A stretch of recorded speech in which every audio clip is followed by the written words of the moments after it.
Bismillah, alhamdulillah, wa salatu wa salam ala rasulillah. This following session will be shorter because we took longer in the tafsir. And maybe it will just be reading some ahadith because the following ahadith are quite clear and self-explanatory. So I think the subject of the person not praying, we've concluded this subject yesterday. We've discussed it maybe in 3 sessions. And now the following chapter says, Bab kawnul iman billah afdalul a'mal. The next chapter here mentions the fact that to believe in Allah Azza wa Jal, this is the best deed. And he will mention a few hadith which we've recited, which we've read before, but there's repetition. This hadith is narrated by Abu Hurairah. سئل رسول الله صلى الله عليه وسلم عن أي الأعمال أفضل. سئل رسول الله صلى الله عليه وسلم أي الأعمال أفضل. قال إيمان بالله عز وجل. قال ثم ماذا؟ قال الجهاد في سبيل الله. قال ثم ماذا؟ قال حج مبرور. وفي رواية محمد بن جعفر قال إيمان بالله ورسوله. This hadith is number 135. Abu Hurairah narrates that the Prophet ﷺ was asked by a man, which deed is the best, afdal? He says, Prophet ﷺ answered, to believe in Allah Azza wa Jal, the Most High. In another narration, to believe in Allah and His Messenger. It's the same thing. Because you cannot believe in Allah and not believe in His messengers, all of them, and His books and so on. قال ثم ماذا? He says, then what? What comes next? He says, al-jihadu fi sabilillah, to fight and strive for the sake of Allah. قال ثم ماذا? Then what comes next? He says, hajjun mabrur, a blessed hajj, an accepted hajj. Another hadith follows this one. عن أبي ذر قال قلت يا رسول الله أي الأعمال أفضل. He says, O Messenger of Allah, which deed is the best? He says, الإيمان بالله والجهاد في سبيله, to believe in Allah and to strive and fight for the sake of Allah.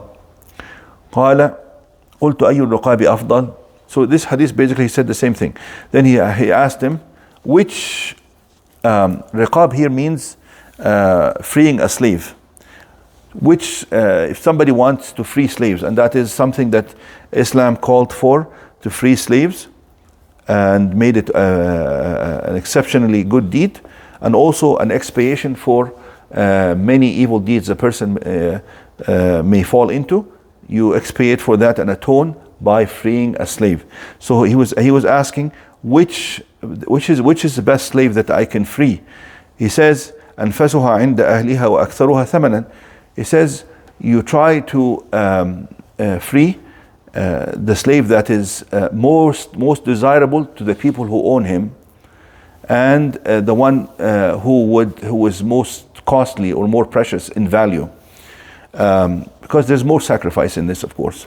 قال قلت فإن لم أفعل. He says, if I'm not able to, or if I do not do, what then? He says, تعين صانعا أو تصنع لأخرق.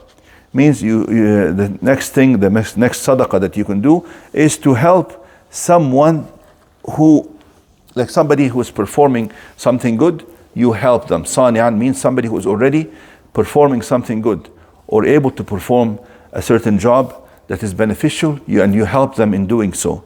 Akhraq means someone who cannot do the job, you do it for them. You actually help them do it from A to Z. قال قلت يا رسول الله أرأيت إن ضعفت عن بعض العمل. He says, O Messenger of Allah, what would be the case, or what do you say if I did not do any of these deeds, or most of these deeds, or some of them? He says, تكف شرك عن الناس فإنها صدقة منك على نفسك. He says, the very least is that you don't harm anyone, you ward your evil from the people. Like everyone can have evil within them. Ward that evil, protect the people from your own evil. This is a sadaqah, this is a charity that you are doing for the sake of your own self. Imam al-Qurtubi comments on this, says this, of course, kaffu shar, to ward evil, you would be rewarded for it only with intention. Because maybe you're not performing evil for many other reasons. Maybe you just don't want people to create trouble for you. Maybe you're weak and so on. Maybe it never came to your mind. But to have this kind of intention that I will not harm anyone, that this is how you are rewarded for this kind of negative deed, where you're not actually performing something, you're just abstaining from something. Now you can notice in the hadith, he says here that you help someone who is performing a job, or somebody who has a skill, or a worker. That shows that he mentioned him before the person who is not able to, because people think that this person has a job or this person has a certain skill, then he is self-sufficient and independent, he doesn't need help. While they know that person who do not have a job completely or do not have any skills, they need help. So people pay more attention to the people who are jobless or skillless, but they don't pay much attention to the ones who actually have a job or doing something, but it's not sufficient for them and their families. So he's drawing their attention that those people, although they do have a skill or have a job, they still may need help. So do not neglect them, do not forget them. Just like in Surah Al-Kahf, وَأَمَّا السَّفِينَةُ فَكَانَتْ لِمَسَاكِينَ يَعْمَلُونَ فِي الْبَحْرِ. They had a ship and they were working, right? But Allah called them what? Called them, what do you call them? Masakin. They're poor people, right? Poor people. That's very important. Sometimes you see somebody in the street begging, and that's all they do. They're out there begging day and night, right? They're not doing anything beneficial. While you see somebody else, his job is to sweep and clean the streets or clean cars. Sometimes you have a more tendency to help the one who's actually doing something, right? Because he's more genuine. He's not asking the people, and you know that he's genuine because he's actually trying to do the least job that would bring him the least income, right?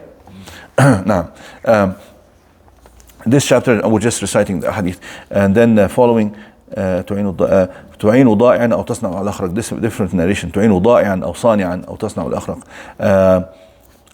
In some narrations, he was asked. He says, أي العمل أفضل؟ قال الصلاة لوقتها. Which is the best deed? قال الصلاة لوقتها. To perform the salah on time. قال ثم أي؟ قال بر الوالدين. To look after the parents and be nice to the parents. قال قلت ثم أي؟ قال الجهاد في سبيل الله. To fight and strive for the sake of Allah. قال فما تركت استزيده إلا إرعاء عليه. Then he says, the Sahabi Abdullah ibn Mas'ud, he says, I did not wish to ask him anymore because I did not want to burden him anymore. Now, we discussed a hadith like this before, that sometimes this good deed is better than this one, and this good deed is better than the other one, based on the need, based of the community, and some deeds are better for the individual, some are better for the community. That's why the answers could differ. Sometimes somebody asks him, give me an advice. He would say to him, لا تغضب. Do not be angry or restrain your anger. Somebody else would ask him, give me advice that I don't have to ask anyone else. He says to him, قُلْ آمَنْتُ بِاللَّهِ ثُمَّ اسْتَقِمْ. Say, I believe in Allah and be steadfast on your belief, and so on. That depends on the individual who is asking in the situation. That is why the answers may vary. We discussed this before, so we don't have to go into much detail, because these are hadith. I'm just reading real quick here. Two more hadiths left here. Abdullah Mas'ud also said, قال قلت يا نبي الله أي الأعمال أقرب إلى الله أقرب إلى الجنة. Which deeds are closest to bringing me to Jannah, to paradise? قال الصلاة على مواقيتها. Same thing. This is the same hadith of Abdullah Mas'ud, different narration. Which deed would most swiftly admit me to Jannah or make me closer to Jannah? He says, to pray on time. قال قلت وماذا يا نبي الله؟ قال بر الوالدين. To be nice and caring for your parents. قال قلت وماذا يا نبي الله؟ يا نبي الله, the messenger of Allah or the prophet of Allah or apostle of Allah. قال الجهاد في سبيل الله. Actually, this is exactly like the previous one, but the wording is slightly different based on who narrated the hadith and which wording he relayed to us. Over there he says Rasulullah, Nabi Allah, same meaning. Another hadith here, Abdullah Mas'ud again, سألت رسول الله صلى الله عليه وسلم أي الأعمال أحب إلى الله؟ قال الصلاة على وقتها. قلت ثم أي؟ قال ثم البر والوالدين. قلت ثم أي؟ الجهاد في سبيل الله. Same thing, same wording exactly. Here he asked him, which deeds bring me closer to Jannah? Here he asked him, which deeds are most beloved to Allah? In the previous hadith he asked him, which deed is the best? And the meaning is one. Whatever is the best deed, most beloved to Allah, closer to Jannah. Final hadith here in this chapter. And Abdullah Mas'ud عن النبي صلى الله عليه وسلم قال أفضل الأعمال أو العمل الصلاة لوقتها وبر الوالدين. Basically, you remember these things, prayer on time, and being kind and caring for the parents. All these are mentioned. Al-Hajj are mentioned. Before all this, Imanun billahi azza wa jal. Before all this comes the Iman. Without the Iman, none of these deeds will be beneficial.